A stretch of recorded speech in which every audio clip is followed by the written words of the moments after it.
Bienvenue dans Renaissance. Je suis Sissi, coach et mentor en libération des schémas hérités. Ici, on parle de la place que tu as dû prendre dans ta famille, des loyautés invisibles qui t'ont façonné et de la femme souveraine que tu es en train de devenir. Ce podcast est un espace pour comprendre, ressentir et surtout réécrire ton histoire. Hello, bienvenue dans cet nouvel épisode de podcast dans lequel je vais te dévoiler les 7 signes que tu vis encore sous l'emprise d'une mère toxique et surtout comment s'en libérer. Alors, pour commencer, je vais raconter mon petite histoire. Je suis partie chez ma mère quand j'avais 17 ans, mais il m'a fallu 10 ans de plus pour me rendre compte que ma mère contrôlait encore ma vie. Je vivais encore sous son emprise, même quand elle n'est pas là. Sa voix résonnait encore dans ma tête, que je ne réussirais pas, que c'est égoïste de penser à moi. Je pensais être indépendante, mais je vivais encore sous son emprise. Je m'en rendais même pas compte. Aujourd'hui, je te partage les 7 signes qui montrent que tu es encore sous l'influence d'une mère toxique et comment t'en libérer une fois pour toutes. Alors, le premier signe, c'est déjà que tu ressens encore une culpabilité écrasante. Tu veux dire non, mais quelque chose te retient. Cette petite voix qui te dit « si je fais ça, elle va être déçue ». Je suis une mauvaise fille. Moi, je m'en souviens encore de ce jour où je refusais de l'aider pour la première fois. Mon cœur battait à 100 000 à l'heure, comme si j'allais être punie. Pourtant, j'avais juste posé une limite. Donc si toi aussi, tu ressens cette culpabilité intense, c'est un signe clair que son emprise est encore là. Alors, comment s'en libérer? Je te propose de te poser une question. Si une amie te racontait ça, est-ce que tu lui dirais qu'elle exagère, qu'elle devrait faire avec? Souvent, on accepte beaucoup plus, on tolère beaucoup plus en nous-mêmes, on n'ose pas poser des limites, mais c'est quelque chose qu'on n'accepterait pas pour quelqu'un qu'on aime, qu'on apprécie. Donc, utilise cette question pour t'aider. Deuxième signe que tu vis encore sous son emprise, c'est que tu recherches encore son approbation, même inconsciemment. Quand tu prends une décision, mais qu'au fond de toi, tu te demandes ce qu'elle penserait, c'est le signe que tu cherches encore son approbation. Pendant longtemps, je me demandais, quand je faisais un choix, qu'est-ce qu'elle va penser de moi, est-ce qu'elle va me juger encore? C'est comme si mes décisions, mon succès n'avait de valeur si elle approuvait, si elle disait c'était bien.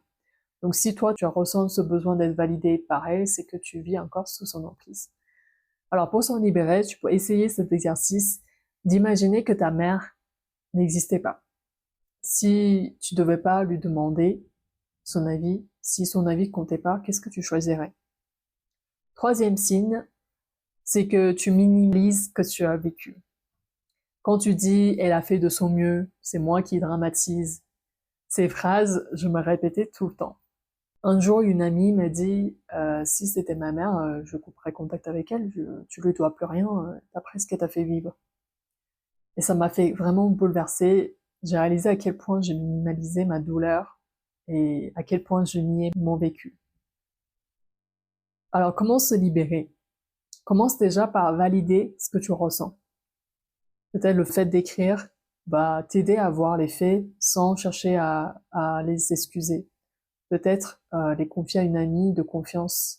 Mais attention au jugement qu'il peut avoir parce que chaque personne a sa lecture très spécifique. Donc je te conseille plutôt d'aller voir une personne professionnelle qui s'y connaît et qui vont pas apporter un jugement par rapport à ton vécu. Quatrième signe que tu vis encore sous son influence, c'est que elle influence ses relations. J'ai longtemps été attirée par des personnes qui me faisaient ressentir la même chose que ma mère. Les critiques, le contrôle, la manipulation, un amour conditionnel.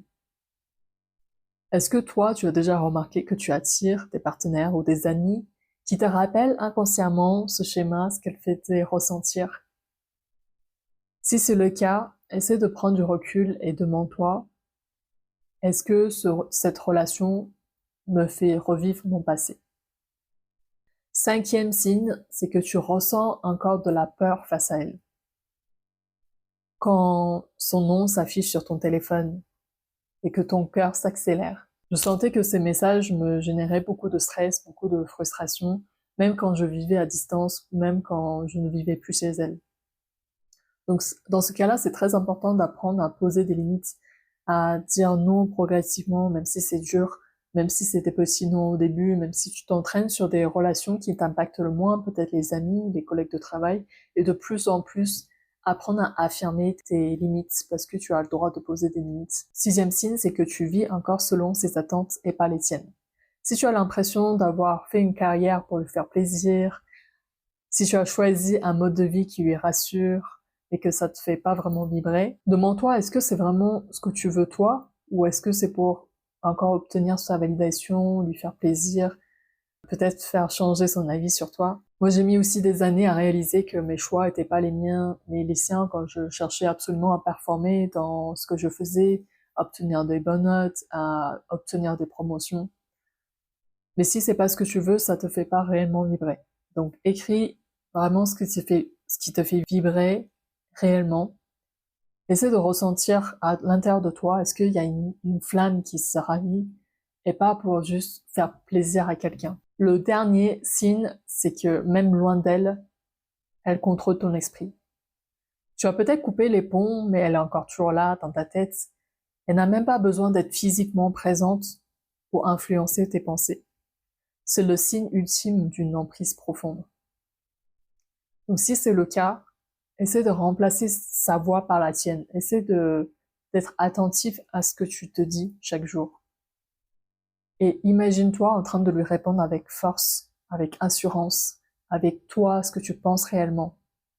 Et n'hésite pas aussi à poser sur une feuille si tu es plus à l'aise à faire cet exercice. En tout cas, j'espère que cette vidéo t'a plu. Est-ce que tu te reconnais dans ces signes? Si tu te reconnais, sache que c'est une première étape pour aller vers ta libération. Se libérer d'une mère toxique ne veut pas dire la détester, la haïr à vie, mais plutôt de reprendre ton pouvoir et de vivre enfin ta vie comme tu voudrais vraiment.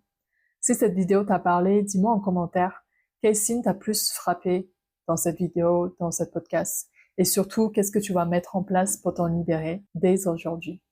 Si tu vas aller plus loin, contacte-moi sur Instagram sur @sissi-coaching. J'offre aussi un coffret de méditation offert que je mettrai dans les liens de description. Et abonne-toi parce que ton chemin vers la liberté ne fait que de commencer et j'ai plein de choses encore à te partager. Merci d'avoir écouté jusqu'au bout. J'espère que l'épisode du jour t'a plu et t'a pu aider. Si c'est le cas, n'hésite pas à partager autour de toi et à laisser une jolie note sur la plateforme d'écoute de ton choix. Et puis je te souhaite une très belle journée ou une très belle soirée et je te donne rendez-vous à mardi prochain.